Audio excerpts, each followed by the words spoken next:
Hello guys, welcome back to this channel. In this today's tutorial, I'm going to show you how you can blur a moving object using InShot application.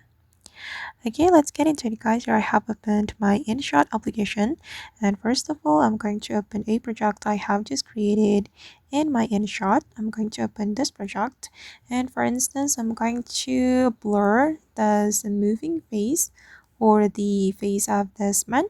And if we want to blur the moving object, first thing first, we need to go to the text, go to text, and then you can go to the detail and choose blur.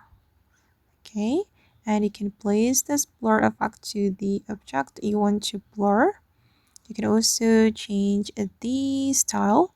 You can select circle or maybe heart. It's up to you. And I'm gonna go with the circle.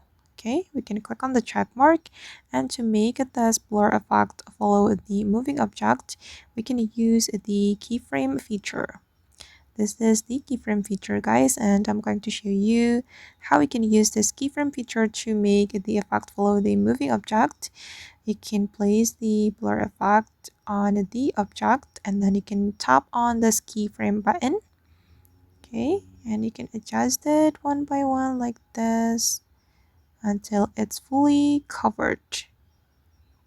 Okay, wait guys, it's almost done. Okay.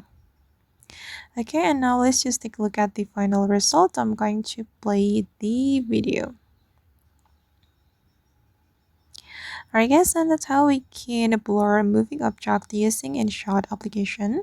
I hope this video will be useful for you. Thank you so much for watching, and see you in the next video.